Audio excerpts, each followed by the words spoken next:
ko niyang pakilaw sa iyahang kargadang binluron. Ganing swerte kaayo ka sa imong paminaw, DJ Sam. Kay gwapo kaayo ang imong partner. Ug sa kadaghanan sa mga nahumalin niya nga mga gwapa, sexy ug sosyalera pa. Ako jud ang iyahang gipili nga medyo sila pa burang na. Itago na lang ko ninyo sa pangalang Laura. 42 anyos na ko ug bago lang ko gikasal sa akong uyab nga si Ronron. Bata pa kaayo ko kung itandi kang Ronron na DJ Sam, kay anaa siya sa 27 anyos pa lang. Kabalo ka DJ Sam, gikasuyaan jud kaayo ko sa ubang babae nga sigig paduding kang Ronron kaniadto. Kay lagi, ako ang iyang gipili. Gidumog pagani ko nga mamamarang daw o gilumay daw na ako si Ronron para pakaslan ko. Wala lang jud ko nanumbaling, DJ Sam. Kay para sa ako ang importante, wala ko'y gibuhat nga dautan o dili tinuod ang ilang mga pasangil o bandaot nako. Kay bisan ako DJ Sam, wapod ko makahibaw kung unsay nakita ni Ronron ako. Nganong ako man nga idara na ang iyang gipili. Hinuon, itsuraan lang pa daw ko, medyo idara na nga lang. Nadugay man gud ko sa abroad o wala jud ko nagminyo hangtod dili maplastar ang akong pamilya.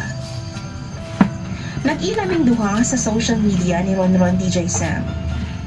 Duha pud mi katuig na magkarelasyon, ug sa wa madugay nagsabot mi nga pag-uli na ako magpakasal na dayon ming duha. Gituman jud namo ang among saad, ug happy kaayo ko kay girespeto sad ko ni Ronron og taman. Wala jud ko niya gilabdan samtang wa pa mi makasal. Simple lang ang among kasal DJ Sam, ug simple lang sab ang reception. Pagkagabi, nagrenta jud mi og kwarto sa hotel DJ Sam.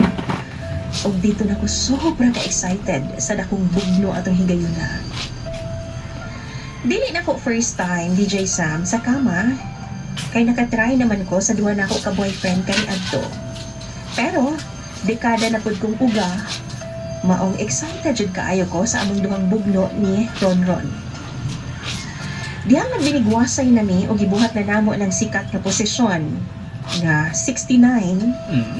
Kalit nga na ako'y nalasahan og medyo crunchy man. Mura kog nagkilaw og crispy mix DJ Sam. Gitry na ako nga baliwalaon pero di jud makaya.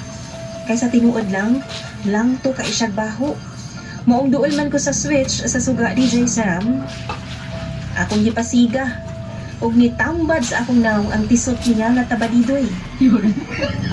Why tuli si Ronron DJ Sam? Ug sure ko nga kadtong nga akong nalasahan, tik-tik yun to niya. Giluod yun ko DJ Sam. Wala jud ko mipadayon og nagmugmug kog taman, nagmouthwash og nagtoothbrush. Pagkasunod namong dula duha, nihangyo jud ko niya nga dili na kumukaon sa iyaha. Sa una, okay pa, pero sige man siya padungog-dungog na ako DJ Sam. Nga lami gyud daw to kaayo. Palingog-lingog na lang yun ko DJ Sam. Kaysa tinuod lang, lain jud ko mukaon og binluron. Pero nagbahat siya nako. Nga dili na daw siya ganahan mag-ana-ana, kung dili lang man daw nako kanon. Amot ba DJ Sam?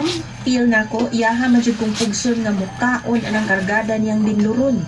Mao nang hangtod karon, mag 1 month na mi nga walay ana-ana. Og sa tinuod lang, gimingaw na pud baya ako.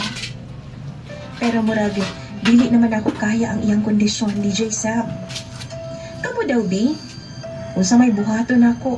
I-share daw ninyo inyong mga tambag pinaagi sa comment section ni DJ Sam. Salamat pud kaayo DJ Sam sa paghatag panahon ning akong storya. Imong taga-subaybay, Laura.